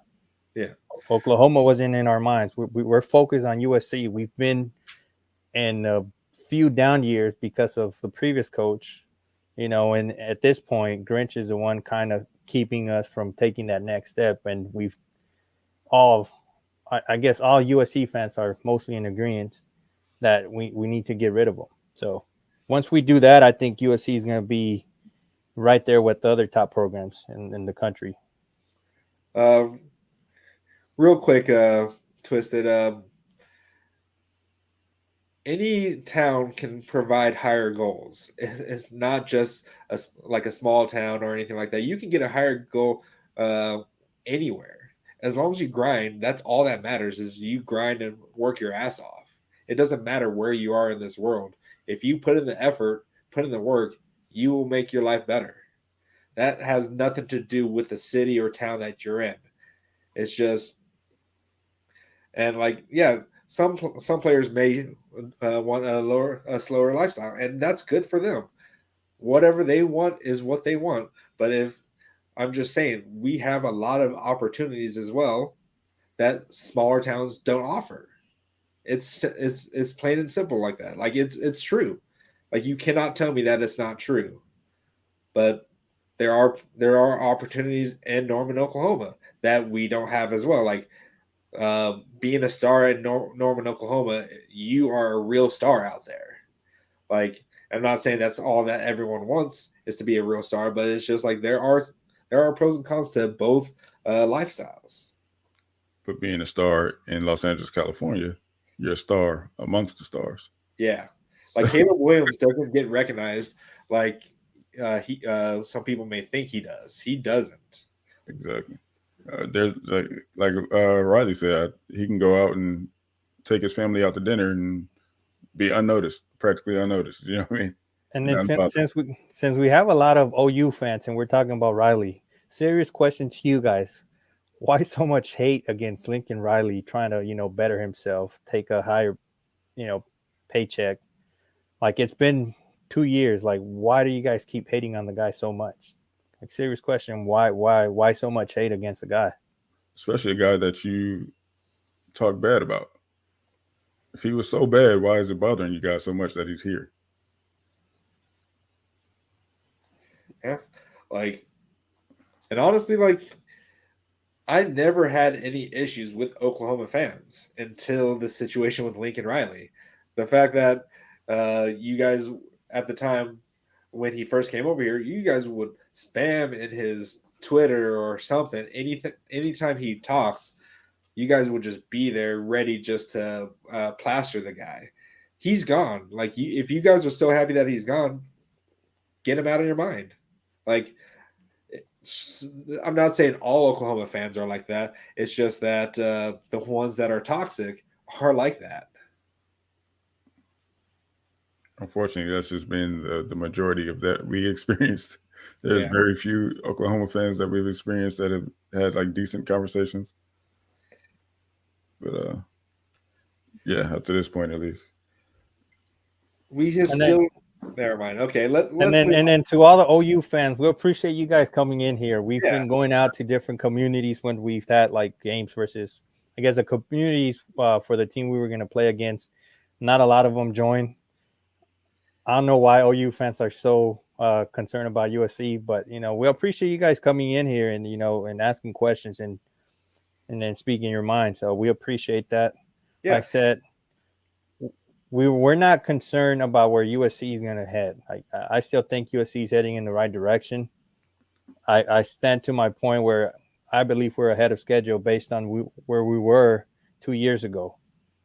We nearly made the playoffs last year. We were, I guess, a favorite this year to make the playoffs. We took a step back, and I think most USC fans would agree it's because of Grinch and the defense. So we're in agreement to that. Like, Grinch is not the right guy. He has to go. And we're just hoping that Lincoln Riley makes the right decision and gets rid of him this year. And I even said it at the beginning that OU fans are right about Alex Grinch.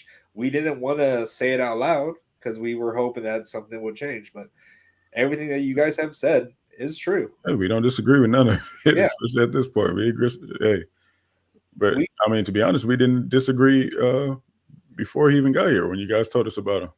Yeah, we didn't disagree.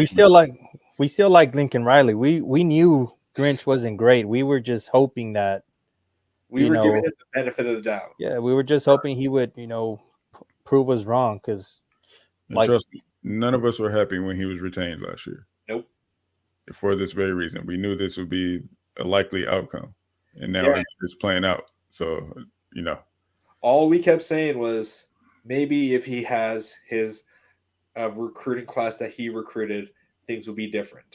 Right, because he's got the talent now. We got the talent out of the portal, and we're still seeing the same results. So that now there's no excuses. So that was the excuse that was given for his retention, and now the excuse hasn't worked out. So now it's like, okay, Lincoln Riley, the eyes are back on you.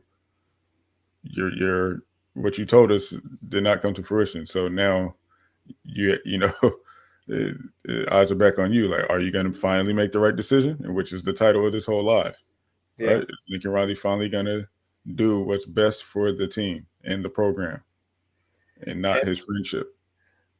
I'm going to say one more thing about OU before I'm done with OU at all for the rest of this podcast here. So if he betrayed you guys, that was 2 years ago. Why does it still bother you now when you guys are doing well with Venables? Like, why are you still saying his name out your mouth? Like, what does that have to do at this point? You guys need to focus on Oklahoma and not I know you guys want to troll and that's fine, but are you guys really still mad about it?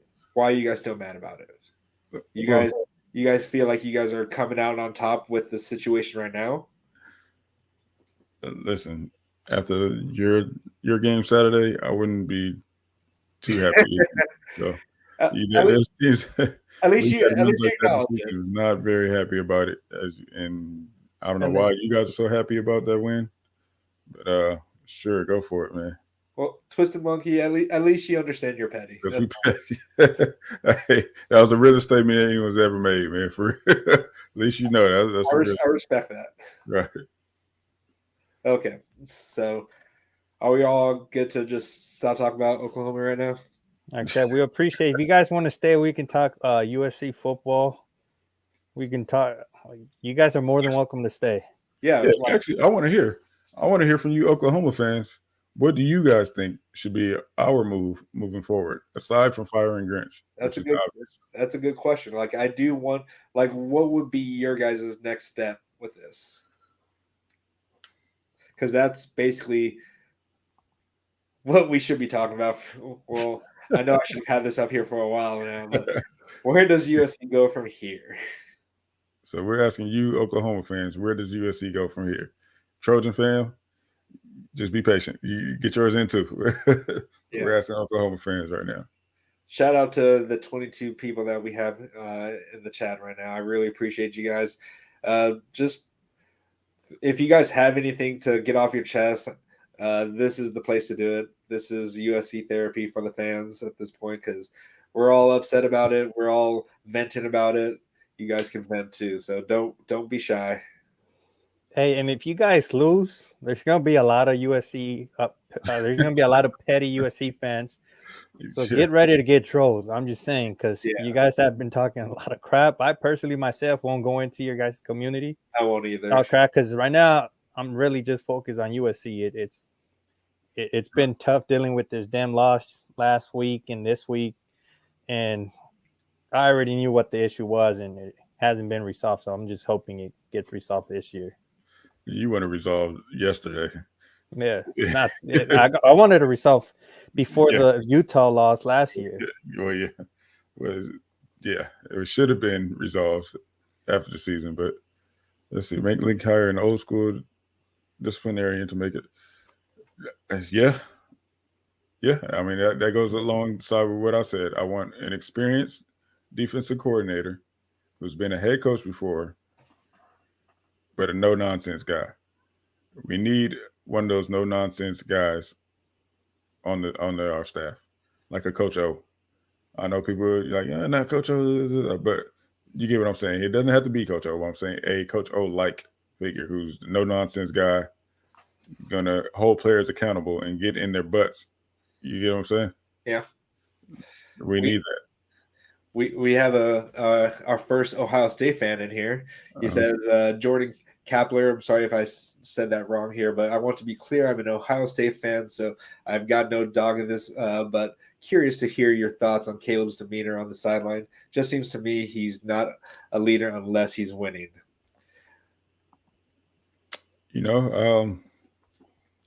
Yeah, I mean, his body language was not the best, and I think it's just out of pure frustration of how his team's been playing the past couple games. But yeah, you're right. You're absolutely right, and I think he knows that he has to be better in that as far as that goes, man. His body language is not great, and that's never going to do anything. You got people that look up to you, Caleb, and guys, your guys see that and they're like, well, damn, if Caleb is showing that, then we must really not have a chance. You know what I'm saying? So Caleb, you can't do that. You got to be better. I do feel like he is a leader in regards to whether it's losing or winning. Like he showed it in the Utah, he showed it against the Tulane game. I think he kind of got the wind knocked out of him after he scampered in for that go ahead touchdown, basically that put us ahead, and so he was like, okay. Like I do recall him trying to pump up his defense, but then it's kind of hard to not show some emotions in some situations when it comes to like you feel like your team can do this, but then it just gets taken away from you right then and there. At the end of the day, man, he's just an emotional guy. Yeah, he's a leader, and I personally, he's a leader. Like he still has a lot to learn. Like Blackie Jan and B Jones mentioned, emotions are high. He took the L last week, another L this week. So he feels like his season's possibly done, or at least the goal that he had for the season was to win the championship game. After 2 losses, that's pretty much gone at this point. Yeah. So you can't blame him for, being emotional. He could have handled it differently, but I think he'll learn from this. Yeah. He's still young. Like he's 21? 20? Yeah, 21, I believe. Somewhere around there. But yeah, he's still a young dude, man. And I do feel like sometimes he could be like emotionally exhausted because we had that triple overtime against Arizona where he literally put USC on his backs. He had those 3 rushing touchdowns. He had a passing touchdown, and then he's just been putting his body on the line when it comes to running as well. And it's a lot of effort he is putting out there, and like no mistaking, he should not be having that kind of demeanor, but he definitely will learn from it. I know he's going to see it on tape, and I'm hoping he's going to correct it. I feel like he's going to correct it, but the games that we've seen him play, like I don't know if you've watched USC like on a consistent basis. He does lead his teams. He's on the sidelines, pumping his O line up, pumping his D line up. He's there. But guys, let's just ask Caleb. Hey, Caleb, how you feel about this? I'm one of the baddest motherfuckers of all time. There you go. There you go. And then you guys also got to think the media, makes it 10 times bigger because it's Caleb. Any little thing that he does, it's scrutinized that much more than other players, at least from what I've seen. Like last year with Dugan, Yeah. and they were doing Dugan and Caleb. They were making it such a big deal because Caleb did. I can't recall, but I just know it got blown out of proportion. But that's playing in LA for you. You know what I mean? The LA media, it can be your best friend or your worst enemy. Yeah, and you're right, Jordan. You are seeing what's broadcasted, and the broadcast definitely knows how to pick the right spots to show when someone's probably in their lowest state of mind. And like he just scored that touchdown, and then you come back to him after his defense just gave up a huge first down to put them in field goal position. He's probably upset that he's not going to get that effort just before is probably getting erased right then and there. Yep. Hold on. Let's see. When Lincoln Riley, I don't know who Tebow is. Tebow stopped playing. He played for Florida. They had O lineman that could bench 300. Are you saying Tebow, like Tim Tebow? Yeah, that's what they like to call Lincoln Riley. Yeah, Tebow. yeah. They think it's clever and funny. I just think it's corny, but yeah. Okay. Okay, I see what you're saying, Jordan. Okay. Go ahead and put it up there, dude. If you can respond. Oh, that bitch out west. Okay. Yeah. So like I see it all the time. It's just like I pay no attention to it really.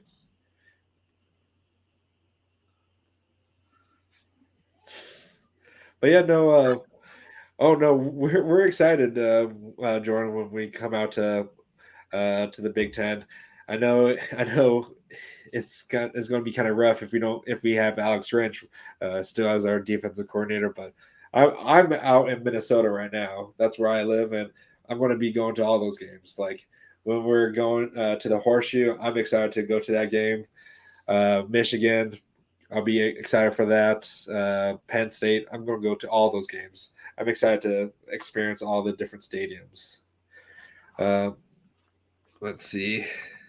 Another thing, Caleb is great. He is smart. He goes to the transfer portal and not the NFL.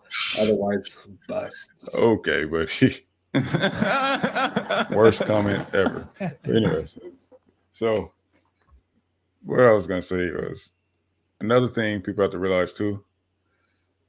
Grinch was able to do those. I mean, Lincoln and Grinch, that pair together, was able to win Big 12 championships over there. It's because no one had an offense. No one else had an offense. And then you come to the Pac-12 when everybody has an offense. Yeah. You're going to get exposed. No one likes to mention that, though. But yeah, not covering for Grinch, not propping Grinch at all. But I'm saying that this is the reason why they were able to do the things that they did over there. And not here. Yeah, Jordan, I do hope I will be at an Iowa game whenever they come out there. And we'll be sure to hopefully smack them around for you as well. So, yeah, we also need to get revenge on you, you Buckeyes fans, though, after our humiliating defeat in the bowl game. Yeah, we owe y'all one for sure. Still lead the series, though. Okay. Yeah, shout out. We have 32 people in the chat, so that's pretty exciting, guys. Please like, share, subscribe. We're here Thursdays and Sundays for a pregame and postgame, and hopefully try to do some more videos as well, hopefully in the future. So stay tuned for that. So listen, man, there's still a lot of ball left, and there's still a lot of big games left. We can still do some things, man. Right now, we're second in the conference at the end of the day. So, and we still got our greatest opponents ahead of us. I mean, things aren't looking promising as from what we've seen, but who knows, man? Things could turn around. Yeah, any given Saturday. Yep, this is college football, and nothing's happening but college football things. So, we'll be here to talk about it. Make sure you guys tune in, tap in with us, man. Twisted, you're not wrong. That the the Big 12 definitely had some high powered offenses, especially with Baker and Kyler being in there, and we have them also out in the Pac-12. This is our life right now until we get rid of Grinch. We're going to be, hopefully, we're winning 55-42, but I don't even know if we can even do that because our defense is definitely not putting us in good positions for that.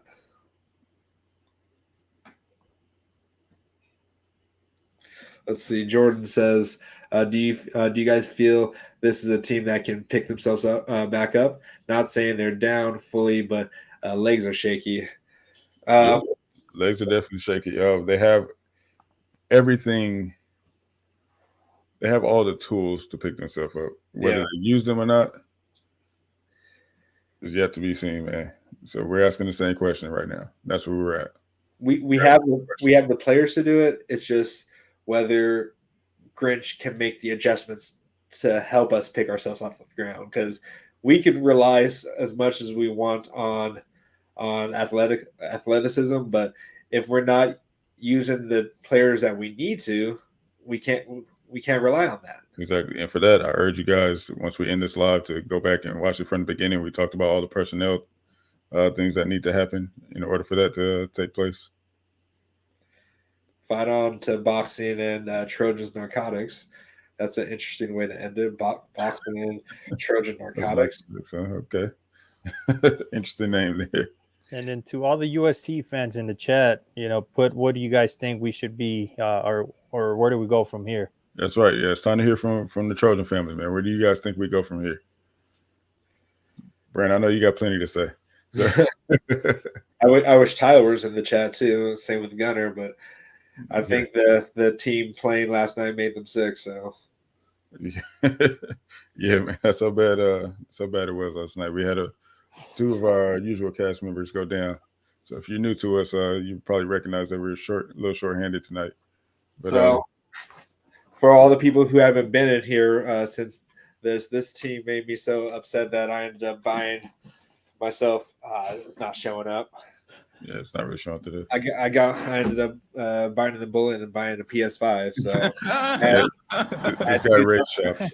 I had to do something to make myself happy. If we meet now and then off season, obviously we know what they need to do. Oh, shameless plug though. Twitch, follow me on BlackieChan_gaming. I'll be playing Spider-Man 2, so I'm excited to play that. Shameless plug. But yeah, you can always find me at Light the Torch Podcast on IG, where we can talk ball all day long. So, yeah. Trojan fans, let me hear it, man. Let me see what you got for us. Let's see. Patrick Garcia, they were only able to do what they did in Oklahoma is because they were given a good program by Bob Stoops. They did not build anything. The program built them. That's interesting too. That's a good opinion. Yeah, and that might be true, man. Yeah, I'm sorry. Go ahead, Ro. Yeah, I was gonna say that may be true, right? Like he went into a great situation. If Lincoln Riley leaves, I think another coach is gonna be coming into a great situation with us. We may not be there yet, but I think USC is in a great spot now, and you got to give Lincoln Riley credit. If you compare our team when he took it. Or what he took from Coach Helton to what he did last year, it was pretty impressive. Like I said, when he got hired, I kind of put a 3 to 4 year timeline before we even started talking about college football playoffs. So it might have been true that he was given a great program, but he's building the USC program around. The only common denominator, what's kind of impacting him, is Grinch at this point. Yeah. But I'll say this. Well, people also don't, from outside the Trojan family, don't realize the Trojan family, we know how much of a mess we were in prior to Lincoln getting here. He pretty much started 10 yards behind the line. You know what I'm saying? We were in deep crap as far as the athletic department and all the scandals that were going on that left, the athletic department kind of depleted, and Like as USCJ would say, man, we were lost in the sauce. Our athletic department was a whole mess. So Lincoln actually came in and had to, hey, why aren't we doing this? Hey, why don't we have this here? Hey, what? This is what we're eating. This is what my guys are eating. What's this? You know what I mean? There's a lot of behind the scenes things that Lincoln had to take care of first before we get to even being on the same level as other programs. Yeah. You know what I mean? So we also have to take that in consideration too. Lincoln is building this thing from the ground up, something that he's never done before. You know what I mean? So yes, there's reasons to be critical of Lincoln, especially like the on-field stuff. That has nothing to do with none of that I just mentioned. But yo, Fever, what's up, man? But the, with that being said, there's still things on the field that Lincoln has to realize. You know, he has to become a better game manager, and he has to just run the ball more. Fever, I know you feeling that one. Just run the ball more, man. There's no reason that Lloyd should only had 7 carries. Yeah. Okay. Real quick, we're going to go to some Brent questions here. What you got? This is a two-parter, basically. Brent, honest question: has Grinch and Lincoln Riley lost the locker room, and has Lincoln Riley lost some of the staff like Dante and Odom? I'm sorry, what was that second one? Can you put that back? Has Lincoln Riley lost some of the staff like Dante and Odom? That's a good question. Sorry, go ahead. Go ahead. I'll let you start. Oh, for the locker room situation, I feel like Grinch has lost the locker room. I don't know about Lincoln Riley so much. Lincoln Riley is rotating a lot of people in, and he is playing the best players, I feel like. And if the people that are not playing, if he's losing them, that does suck. But in situations like Grinch, he is not playing the best players. He is playing his favorites, and it shows. Like there's plays that they will run the same play with different rotations. Like the offense would run the same play against our defense, and you can tell the difference in our rotation. And you can tell that when we have certain players in there, we'll be the team that leads the nation in tackles for loss, or not leads the nation in tackles for loss, but top 10 for tackles and loss and for sacks. You can definitely see a difference when it comes to that, but Grinch is too stubborn to realize that, and he just wants to play the players that he likes. So I think he lost the locker room in that situation. What are you thinking, B. Jones? Well, I'm frozen again. Hey, you lasted a lot longer this time. Yeah. So if you guys are regulars on the show, you notice that this happens about around this time. Usually it happens a little earlier, but it does happen every episode where I get frozen. But as far as the locker room situation, man, if you guys remember a couple of episodes ago, man, we addressed this earlier too, but it was said by a guest on our show that imagine having guys that were captains and not seeing the field. Imagine being a captain and not seeing the field, right? So how are you supposed to lead? And you can't even get your mind right now because you don't know if you're even going to play this game.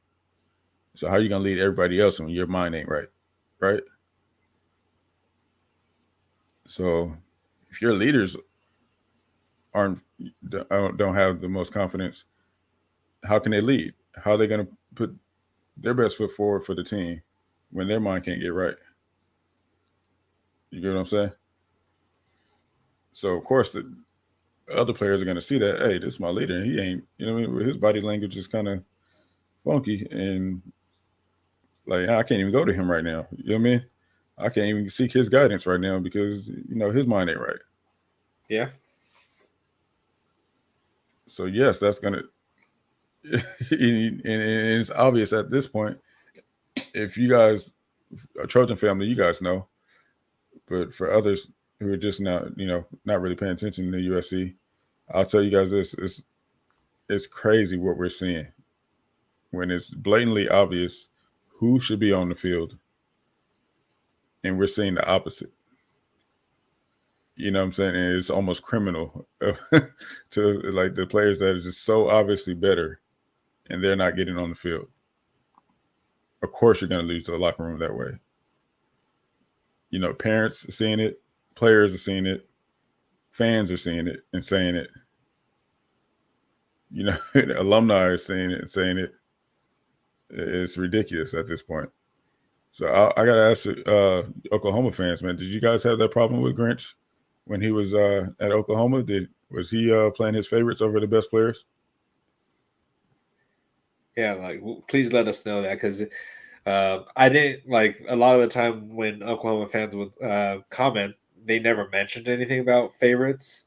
So I don't know if that was a situation going on out there, but yeah, please definitely let us know on that situation. And I think one of the guys, Jordan, asked about recruiting. We'll get to it shortly, Jordan, regarding if we think that moving to the Big Ten, if it'll hinder recruiting for USC or help us out. Yeah, I got that started here, so we'll talk about that in a second.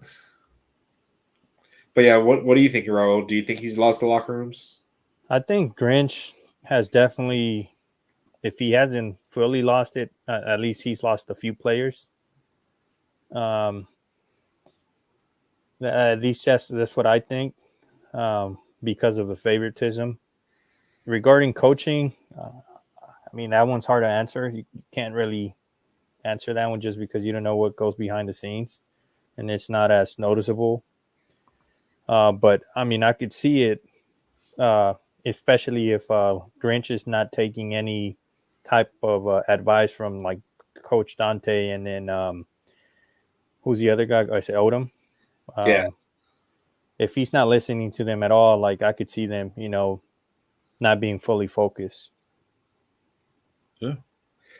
No, like in regards to Dante, though, like shout outs to our defensive backs, though. Our cornerbacks have been playing really well. Yep.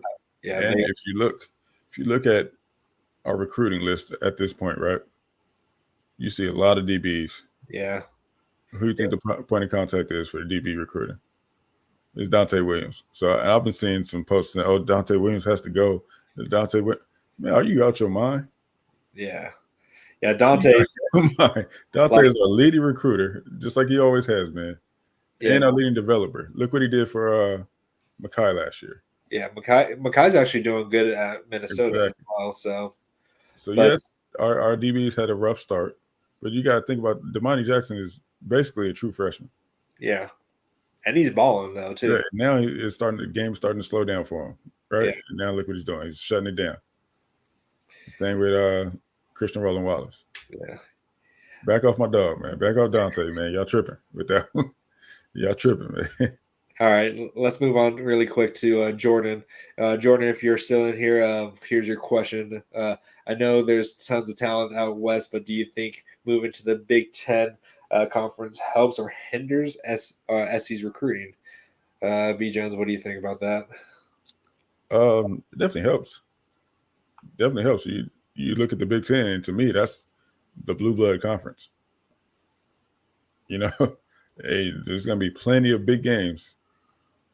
If you look at those schedules, there's plenty of big games. That's only going to attract the best, right? Big time players want to play big time ball. Yeah. So I think it's nothing but a plus. Raul, what do you think? I would agree with B. Jones. I think it'll be a plus. I mean, the top Big Ten programs are already recruiting Southern California, not only the Big Ten, but other conferences as well. Exactly. So, it's only going to help us improve our recruiting in the Midwest. At least that's what I believe, because those Big Ten programs are already here. So, I like that comment, Jordan. But personally, I think it's definitely good for both of us, or both teams. But for USC, it actually opens up a door for us in the Midwest. There's a lot of good corn-fed offensive line, defensive line, especially coming out like Iowa. Like there's a lot of players that, hey, we can sell them to go to California because we will be traveling back out to the Midwest so their family can still see them. and so it definitely helps us, and it also does hurt us too because now even more often. Ohio State fans or Ohio State and Michigan be like, well, we still go to UCLA and USC once or maybe twice a year. So you'll be able to see your family will be able to see you play. So it's just definitely good for both sides. But I don't think it's going to hurt us regardless. I just think it's definitely going to help us. And when it comes especially going to the Big Ten, we have a better audience. Like the Pac-12 network is not doing us any favors at this point. The Big Ten network, it's readily available for a lot of networks. The Pac-12, you can't even find it. It's hard to find it. Like my way of watching the Pac-12 network is using my parents' login information because they live in Washington. I use their Comcast login information and then go into my computer. Every week that that USC was on the Pac-12 network, I would have to send a message to my parents saying, "Hey, I need the code to access your Xfinity." Stop snitching on yourself, man. Huh? Stop snitching on yourself. I know, but hey, they're coming to the Big Ten, so I don't have to worry about that anymore. And we don't have any more Pac-12 network. Exactly. I have no worries about that. So I mean, we have one game next week. Hey, yep. Just one last time, guys. Yeah, unfortunately. Yep, that's going to be on the Pac-12 network. So I thought it was mom and dad, man. Damn. But yeah, our final one. Yeah, we thought we were done with the Pac-12 network, but yeah, that game got moved to the Pac-12 with network because we're not that team anymore. So, one thing that hasn't been said, I don't know if everyone in the Big Ten realizes how big of a move that was for the Big Ten to acquire the LA market, the largest, college football media market. So it's a win-win for everybody, honestly. We get more money, and you guys get the LA market. The Big Ten gets the LA market. Jordan, I don't know if you're trying to troll here, but Caleb, well, that's been rumored. That's been rumored. Is Caleb going to say? Really? I highly doubt it. Yeah, I can't see that happening. Honestly, I don't think it would be a good look on him if he did. Right. Let's see. Caleb, are you sitting out for the rest of the year? I'm one of the baddest motherfuckers of all time. Okay. Well, I don't think you're sitting out. Let's see. Yep. We have a lot of people in the chat right now. I really appreciate you guys. I'm trying to go through all you guys' questions and comments to try to post them up here. So be patient with me here. Yeah, but we're waiting for this, man. Where you guys been? Be reminded, do you think the negative energy on defense is bleeding over to the offense, and that's why it's been so weird lately? Bro, you want that was my theory, Fever.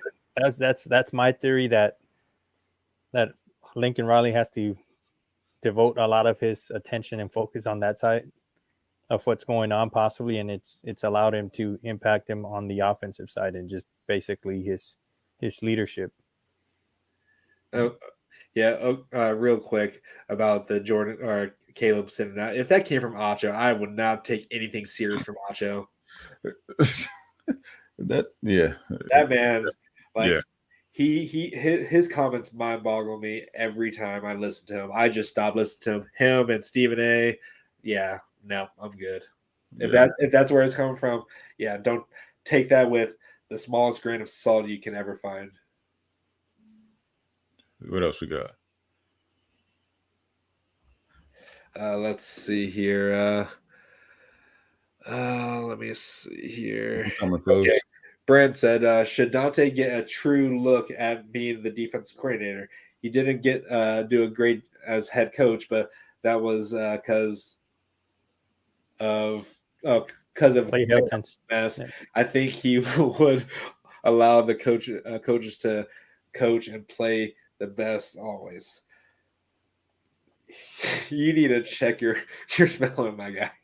Listen, yes, don't get me wrong. I think Dante will make a great defensive coordinator somewhere.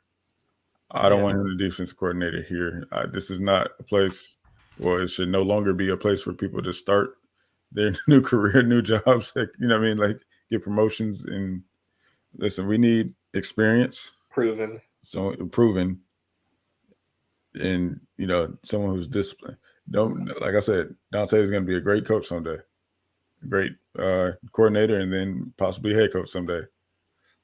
But I just And don't want it to start here. You know what I mean? and we need somebody. I mean, I think one of the OU fans mentioned about Lincoln Riley being. I don't know if he used the word specifically soft, but not a disciplinary culture or whatnot. So we need somebody to help out Lincoln Riley on that aspect. You know, have that killer instinct to where you know he shows a little bit more emotion on the side and get the guys fired up. Absolutely. So I think we need a defensive coordinator that's you know experienced, like we talked about it earlier. Yep, somebody that players will run through a wall for. Yep. Here's a question from Tayfav. What do you guys think we need to do immediately, something that's doable to finish the year strong? Raul, don't say it. Oh, I mean, no. Is it really doable to fire him right now? Is that your best? Like, No, I mean, advice? my whole probably not, just because it'll create a bigger mess. But if he has lost the locker room, it could potentially be the better thing to do, and that's if he lost the entire locker room. Because how are players going to play for a defensive coordinator they already have no trust in or any energy to play for the guy? Yeah. One thing that I feel like he may need to do though is maybe go up into the box, like see it from the overhead perspective. Maybe he's not seeing it all. Maybe he's just like seeing it from the sideline and it's not doing him any justice at this point. Or maybe upgrade someone to like co-defensive coordinator to maybe help him game plan better. At least one thing that he can do immediately that I've been asking for the past 2-3 weeks is for them to take accountability publicly in the public's eye and say, hey, you know what? I fucking screwed up these last few weeks. It's on me, not the players. Like I put them in a bad spot. Like just do something differently and you know, take accountability of your mistakes. Well, I would say this about Grinch. He does a good job of taking accountability. He'll put the blame on himself, but he's also throwing some players under the bus as well. But, you know, immediately, the most immediate thing you can do is probably strip him of some duties, man, or at least, you know, I don't know if Lincoln has the balls to do that, but I would like to see somebody else calling plays. But I don't think that's very likely to happen. But would be more likely, I would like him to play the right personnel. Yep. That's what needs to happen first and foremost. Play your best players, not your favorites. I don't care if this guy made you laugh 2 days ago. He's not better than this guy. That's who needs to be on the field. Let's see here. Mike said, I hate to keep ripping Grinch's D is speed. OMG, a 275, 285 D line trying to move a bunch of 300. It ain't happening. It starts in the training room. Wiley is Pilates. What? Pilates? Maybe he meant Pilates. Maybe is that what? Oh, Pilates instructor. Okay, I can. Okay, Pilates instructor at best. Okay, so, in some situations, like some smaller linemen can beat out big linemen. It's possible. It's just all technique as well. Like speed can beat size as well. It just all depends on the scheme and the technique. Because I wasn't the biggest linebacker, and we didn't have the biggest defensive line. I played offensive line. I played guard. Okay. Listen, this is not high school, bro. This is not the I know. I'm not saying it is, but like, I get where speed can kill. Because do you remember Hercules from Washington State? Okay, but listen, Yeah, when it comes to trench play, like Noah said, big people beat up little people. true. You get what I'm saying? So there's two things can exist. You can have size and speed. Yeah, you can. You find those guys. You get what I'm saying? So playing the 275, there's only one player that has proven that he can do that There. we have on our roster. Do That's it. around that size, and that's Dejon Benton. Oh. Around the 270 range is what I'm saying. I mean, I know we're talking Is he football, but 270? no, that's why there's weight Well, classes. things a little heavier now, but he was Yeah. around. But yeah, exactly, bro. So you've seen those other guys that are around that size just get washed up every play. Yeah. Yeah, I mentioned. I'm not gonna mention his name, How but heavy is Stanley? huh? How heavy is Stanley? Well, I said I wasn't gonna mention player's name, but Hey, you didn't mention. I did. well, thanks. No, but like I said, I played in this game. I played in the 3-3-5, and one thing that you must have is those big 300-pound linemen. All three of them, their down linemen have to be big gap eating people. You know what I mean? Or you're just gonna get moved around out there. So it's I don't understand why he runs his scheme the way he does, and clearly it has not worked out for him. So I really don't understand why he continues to run it that way. You know, so I don't know. I don't have the answer to that. But as far as Benny Wiley, so I was actually excited to have Benny Wiley as our strength and conditioning coach coming in. I heard a lot of good things, as far as, and he's a good speed coach. It seems like, but as far as strength, when I look at the videos and stuff that they post on Benny posts himself on the Instagram and during the off season, I don't really see the players moving crazy weight, man, like I thought would happen. I don't think there's a player that I can outlift, including the lineman. And I don't, I'm not in there every day, but I'm in there quite a bit. I get my lift on, but Do you think that's his fault, or do you think that's well, who else fault would it be? Do you think that's Grinch telling him that he needs speed rather than strength? Well, that very well could be too. That they go hand in hand with each other, but yeah, I mean, he's overall control of the strength and conditioning, so I don't know. True. No. Yeah, but who knows if he's being just told to like tone the players out. If he's telling to tone the players out, then that's definitely not helping the strength. Right. Wow, we reached 2 hours, fellas. Oh, We're wow. getting off the but the conversation's good and definitely needs to be had. So hey, I don't care. We can keep it going. Yeah. Well, I might At have least to for another couple. out in a Yeah, few- just for another couple minutes. yeah.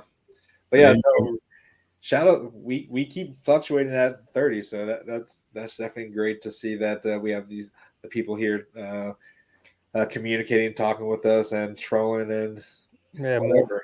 I mean, Mike said, "Oh, this podcast is a joke," but he said he ended up subscribing. So, Mike, we appreciate you joining us. Like I said, we're just fans, speaking our mind, and we're passionate about USC football, and I like where we're at in terms of where we're heading. I think we're just a quick fix in terms of getting rid of the DC, and I think we're in a way better spot next year. And in terms of heading in the right direction at least. Yeah, listen, at the end of the day, our best days are still ahead of us, regardless. You know what I mean? We're building this program. That's the state that we're in. Yes, we got our hopes up because of last season and the talent that we have this season. We are definitely underperforming with the talent, but Yeah. at the end of the day, we still got the future is very bright. So yeah, like there's no doubt that this team could easily be undefeated right now. It's just a lot of mishandling of this team is what's causing it. Exactly. Like, any other questions we got? Yeah. Before we get out of here. I guess more rapid fire than anything right now, but yeah. One question I do have for you guys. What's that? It's been on my mind. Like, I know we've been killing it with the transfer portal the last 2 years, and part of that was, getting a lot of top offensive players. being that we're kind of took a hit on that end this year, and that we probably won't have Caleb, how successful do you think we'll be in the transfer portal in terms of filling in some of the holes in terms of the on the offensive side, and then defensively, it's going to be a tough pull unless we hire a top respected defensive coordinator. Go ahead, B. Jones. But that's the thing. The transfer portal, like I mentioned earlier, is going to be way more competitive with other teams that have been known to run things. The Clemsons and the Alabamas, and now we got Colorado to worry about. Yep. They're realizing that the portal is a necessity. So the portal is going to be definitely going to be more competitive. And man, honestly, if we can do it all over again, I would tell Riley, hey, build this program from the trenches out. We have skill players. You know what I mean? We didn't need to get more skill players. We, except for, just to fill in, a couple of positions that we're losing guys as far as attrition. But other than that, man, focus definitely should have been on the trenches to begin with. Yeah. And I think we did voice that a lot, especially in our group chats and in message boards. I do still think we are still going to do very well in the transfer portal because we still, like, our NIL will devote a lot of their time to the transfer portals because we have tape of it. We have tape of how good these players are, and then that's how we're basing off our NIL. But I do think it's definitely going to be a lot tougher, especially if Clemson decides to actually use it properly. Other teams decide to use it. It's definitely going to get tougher as things go because the portal being like this is fairly recent still. So people are still trying to figure out how to navigate it and get it all. But people are starting to see how USC used it. We kind of piggyback off of how Michigan State did it because Michigan State was probably one of the first teams to actually really benefit the best out of the transfer portal with their head coach that we will not name at this point. But he had a quick turnaround the moment he got to Michigan State, and that was all transfer portal. Yeah, I'll say this: like, there's very few schools that can compete with us with actual NIL, and USC has proven that they don't mind giving actual NIL to these players that are coming out of the portal if they're proven. You know what I mean?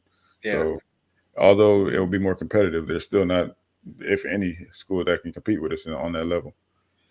Real quick to Jordan, this isn't a swipe at Caleb saying he should be benched, but who do you have as our backup quarterback? We have two. We have one proven backup quarterback in Miller Moss. He's definitely he has control of the offense as well. I feel like I don't know if I can say I speak for everyone here, but I feel like we would all trust him running this offense. And Malachi Nelson is our freshman that we have. He was a 5-star, highly recruited freshman. He was the number one overall recruit at one point until they wanted to put Arch Manning up there. But we both of our quarterbacks that we have and behind Caleb could be starters at any other school in the nation. Absolutely, Miller is definitely capable. He's definitely a different skill set than Caleb, completely different skill set. Although his athleticism is better than what people may think. Yeah, he's more athletic than people give him credit for. But kind of quick. Yeah, but he's definitely capable. He would definitely start at any other school in the country for sure. Roll. Yeah, I mean, you guys pretty much covered it all. I personally think that Miller Moss will win out that battle next year if it's a true open QB competition. I mean, he's well experienced. I think this will be next year will be his 4th year with the program. He's already graduated, if I'm not mistaken. Yep, he's graduated. Yeah, he graduated 2 years. Yep. He's the same year as Caleb, actually. Yep. So he should do well next year. At least that's what I believe. So we'll see what happens. Yeah. So on that note, we've been well over our time. So I think it's about time. Yeah. We do appreciate you guys all coming out. Join us on Thursday. We'll be going over our preview game against the Cal. And make sure before you get out of here, like, share, subscribe. Let all your friends know about how much fun you had over here. But yeah, check back with us on Thursday, man. Much love to all the other teams, fans that showed up. Mike, Jordan from Ohio State. Who else? Twisted, I'm assuming, is with Oklahoma as well. Shout out to you, Patrick. I think Patrick too, maybe OU fan. But yeah, appreciate you guys joining us, and say you guys are more than welcome to join us each episode. So absolutely.